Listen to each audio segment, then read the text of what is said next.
Tonight on Air Rescue. If we do find these guys, I'll be going down the line. Searching for mates lost at sea. We've located a vessel, submerged vessel. The rescue that made international headlines. Is that an Esky? Wedding vows put on hold. We're getting married in a month. What on earth are they searching for? If we can find it before we leave, mate, that'd be perfect.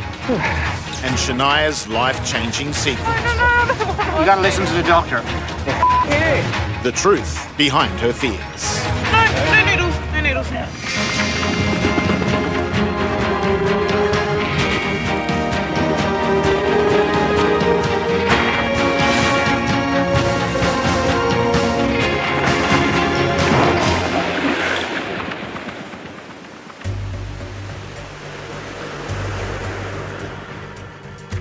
As dawn breaks, two mates are missing at sea. How's the weather, Jess? Yeah, the weather's good, guys. After searching until midnight, the crew is now briefing before heading out again. So we're going to go down to 200 feet for this one. Two workmates, Ray and Paul, sent a mayday from their sinking fishing boat at 4 in the afternoon. Nothing has been heard from them since. We're taking the spears. Yeah, Jethro, I'll grab them. We're going to go out there again this morning, see if we can have some better luck. So if we do find these guys, I'll be going down the line, winch into the water and just drop them up and get them back inside the aircraft, hopefully. Rescue crewman Jethro has been doing this job for 5 years and trained as a surf lifesaver. You're always hopeful when you go looking for people. You always try and be positive and go out there with the best intentions of finding someone. The Westpac Lifesaver Rescue Service has 16 helicopters flying from 13 bases around Australia. This crew knows these waters intimately. Looks like our starting point's going to coincide with this headland. The missing men, Ray and Paul, are on their first fishing trip together. There's good fishing here, but the fish attract sharks, especially at first light. Biggest object's obviously the boat, so if we can find part of the boat, we're hoping that the guys have been able to hold on to something. The two men have been in the water for 14 hours, if they are still alive. All right, guys, eyes out. Copy, mate. The crew starts its search 60 kilometres south from where the men first called for help. This is about a 50-50 chance that they're gonna still be alive. It's a calculated decision based on the overnight tides and currents. And I'm going to read back 180 feet. Copy, mate. We got half a mile to run and be turning left, track north for 1 mile. Yeah, you 2 o'clock? My 2 o'clock? Yeah, you're 2 o'clock. Amazingly, on their second pass across the search zone, they spot something. Like so before, we've located a vessel, submerged vessel. No survivors observed this time. They've found the boat, but hope turns to despair.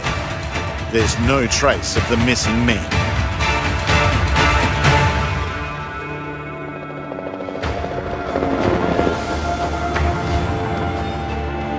Right, are we launching?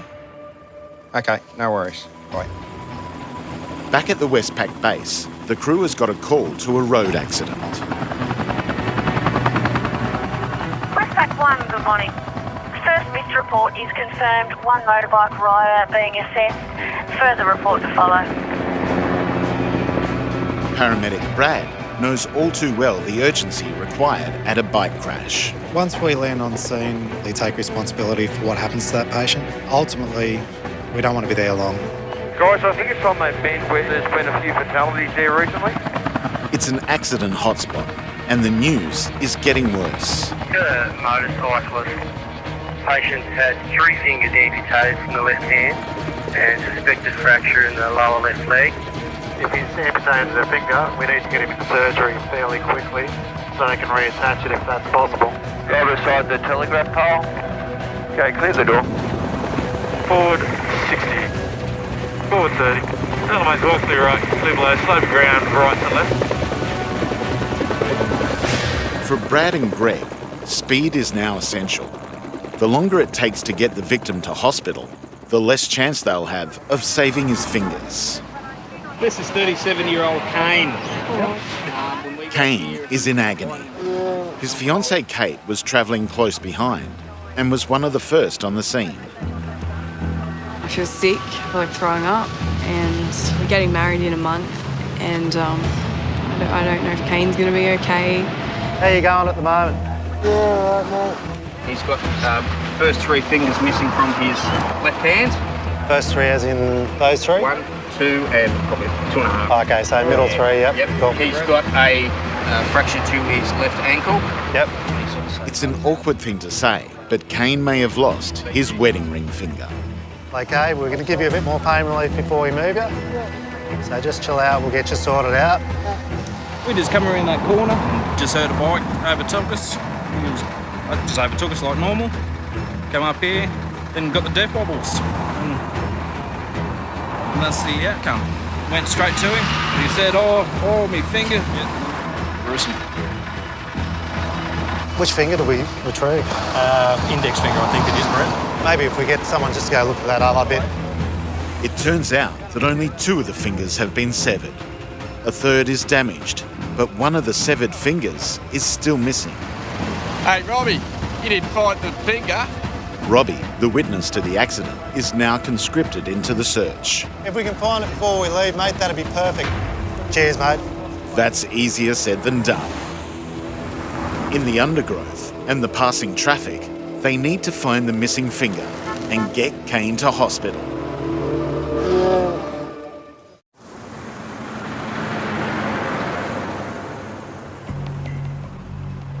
"37-year-old Kane has crashed his motorbike on a country road.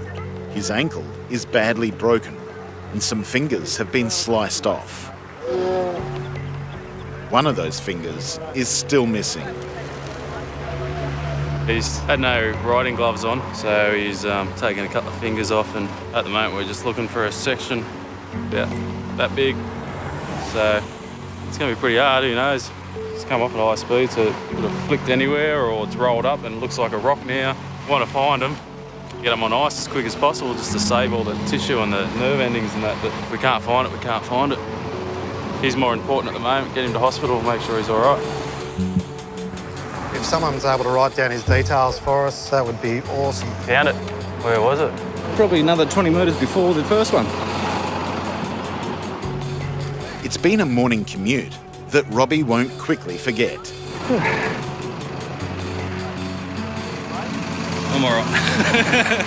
Kane is a builder and restores antique cars for a living. He needs his hands. And I'm worried about how Kane is going to feel about having his hand, without fingers, and how he's going to be able to work now. With 2 fingers on ice, the team must now rush Kane to hospital, where a specialist surgeon is standing by. Righto, guys. We'll start moving. Through the pain, he's beginning to recollect some of the details of his accident. Just riding in the middle of my lane where I should be in the front of this bike, started getting really bad steering shake. I went down sort of in front of it and the bike hit me and pushed me along, and then just kept on rolling until I ended up on the side of the road, and then rolled over and looked down and I didn't have any fingers left. How's your pain, Kane? Yeah, it's still up there, eh? It's about a 12-15 minute flight to the John Hunter, okay, buddy? Depending on traffic? Yeah, we don't have traffic, hopefully. And your partner's going to meet you there, I think. Yeah, good. Okay, mate. How's that finger look? Yeah, one of them looks viable, mate. We got to get one and a portion of another. Do we know which one it is? I can't tell. Perhaps it's not his wedding finger after all. But the wedding is on hold until he's thoroughly examined for neck, spine, and brain injuries.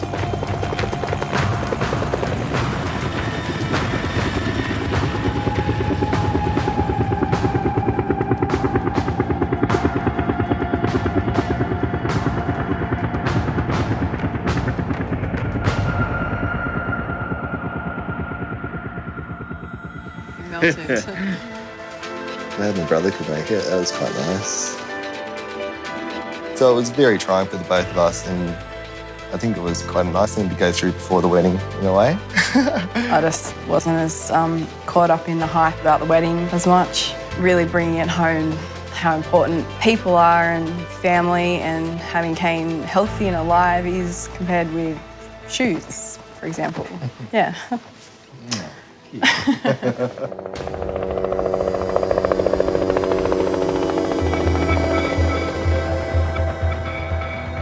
Two workmates, Ray and Paul, have been missing at sea all night. We've located a vessel, submerged vessel. In a dramatic breakthrough, the Westpac rescue crew has spotted a submerged boat, but there's no sign of the occupants.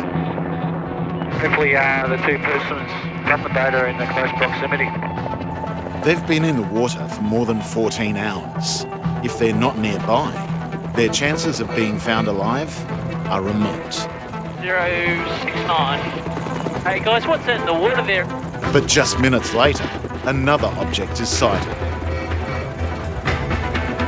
Is that an Esky? It's an Esky, isn't it? It's waving at us. Stand by, guys. Copy, mate. Rescue 431, we appear to have located two persons in the water clinging to what appears to be an Esky. The two men have drifted more than 60 kilometres overnight, hanging onto an Esky. And now they're 16 kilometres out to sea. Both these guys are very fatigued. They're only just getting their arms out of the water to wave at us. Rescue crewman Jethro now has to get down to them. At the very least, they'll be exhausted and suffering from hypothermia after 14 hours in the water. In out the door. Yeah, just reduce the airspeed there, mate. To where you're happy. We're going to do them one at a time and take the guy that's looking like he's having the most trouble staying afloat. Good 30 to run. The wind down are starting to catch them now. Starting to move along a bit on that Esky. How's that height? Yeah, height's good there, mate. Maintain. Height's good. 5, 4, 3, 2, 1. Just open the water. Ray, the older of the two men, needs the most urgent help. Just gain access to the first patient. Alright, they're just getting out of the downdraft now. The Esky's coming well clear. They'll be out to 1:30. You'll have a visual now. Jethro will need all his strength to secure Ray to the harness and keep him from going under. Yeah, got a visual now. Got a visual. Copy, mate. Hypothermia has taken its toll. His muscles are failing. Ray has no strength to hold himself above the water.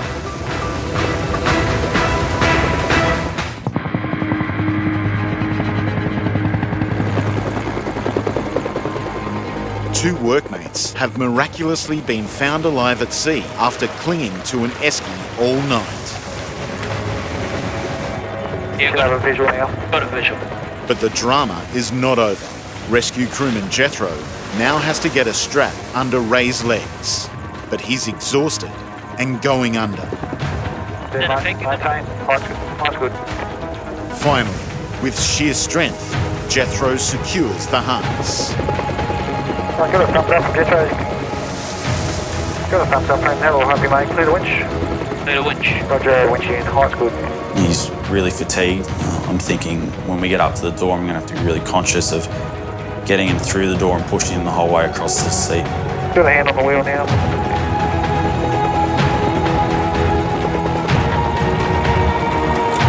And bring him on board.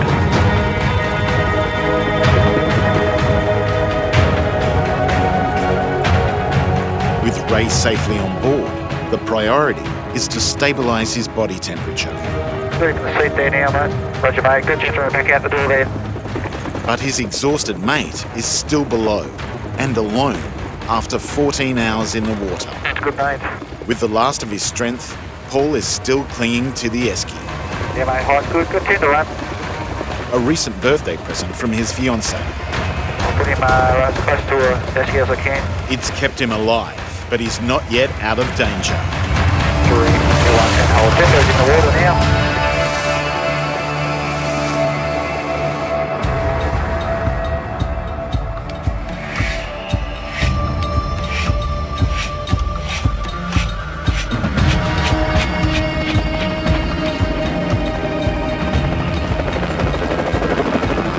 As the weather warms, Westpac 2 is heading for the coast. And the landing site that they've given us is a large rock.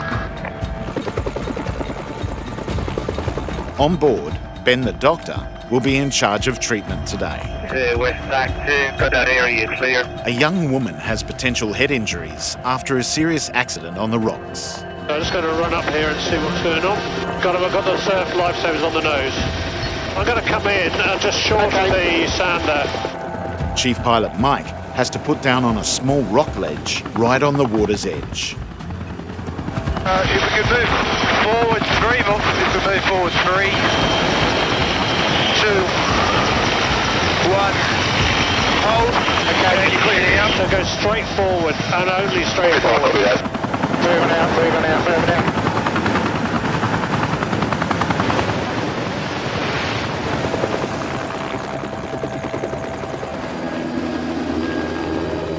Shania slammed her head on an overhead rock while walking with a boyfriend.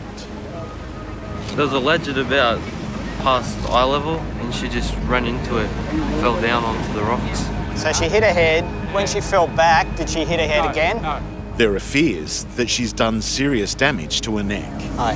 Hi. I'm Ben, I'm one of the doctors. Don't give me needles. Why not? What's wrong with I hate needles? needles. Okay. There's a problem. Shania is terrified of needles, but they can't take her in the helicopter without inserting a cannula into her vein. I don't like needles. I hate them. She may need life-saving emergency drugs during the flight. Because you've hurt your head and hurt your neck, we'll need to get you up to hospital. All right, just don't give me a needle in the helicopter because I haven't been in the helicopter and I'm scared. She's scared, but they can't take any risks with her head and neck. The main issue is she's tender over her cervical spine, so we need to treat that with suspicion. She'll have to be completely immobilised from the waist up. I'm going to start to firm all these up a little bit, okay? Let me know if they go too tight. At the moment, the patient looks quite calm, but is freaking out. She's not been in a helicopter before. This will be her first ride. I'm going to lift your feet, okay, and just get you to pop them into this stretcher. 1, 2, 3. That's it. That's it. Forward. Perfect. Now, we can't convince you to have that needle. You know I'm a doctor. I don't care. Dr. Ben's bedside manner is not working. We need to. No. No. We're fine. No. Oh, can I please like a needle? I'll be fine. Please. She may not understand the need for the cannula, but patience is running out and the rescue is in jeopardy. You gotta listen to the doctor. But there's actually something else that's on Shania's mind.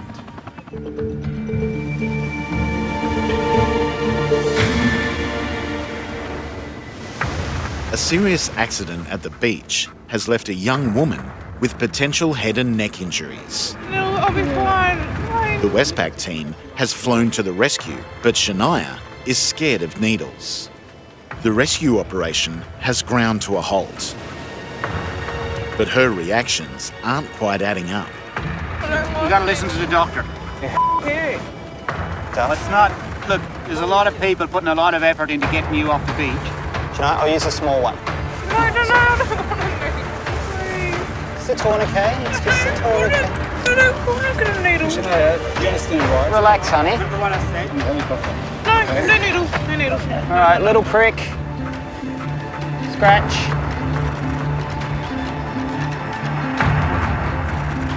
That's it. All finished. He's only got 3 more to get. What? It may seem harsh, but the cannula will be critical if she needs emergency drug treatment on the way to hospital. Westpac 2, go ahead. Roger, we're ready now. Yeah, roger that. Just caution, sand and anything unsecured. Shania's ordeal is not yet over. 4, 3, 2, 1.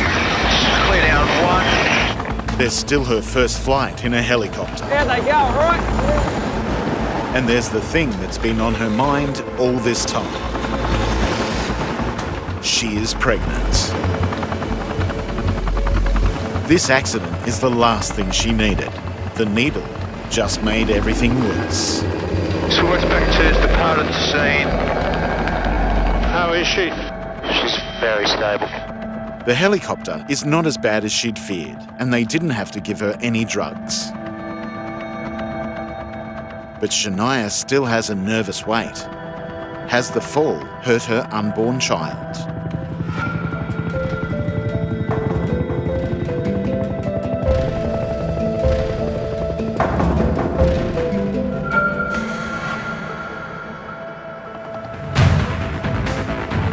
Heart okay? Yeah, mate, heart's good. 26-year-old Paul is fighting exhaustion after an entire night lost at sea with his mate in waters known for sharks. 4, 3, 2, 1. Jethro's in the water now. Rescue crewman Jethro has arrived in the nick of time. Just paying out a bit of cable. He's accessed the second patient. It's a bittersweet moment for Paul as he finally lets go of the Esky, a birthday present from his fiancée. The height's good, mate. Position's good. And clear the winch. Need a winch. Roger, and winch in. Just come out nicely. The 20 feet of cable out. Control check. And continuing, mate. Copy, you're bringing them back on board. Well, they look pretty tight, mate. They're pretty exhausted. The outcome could have been a whole lot worse had they not had that Esky to cling on to. The two lucky mates will be rushed to hospital to treat their hypothermia. But thanks to the efforts of the rescue crew, they are alive.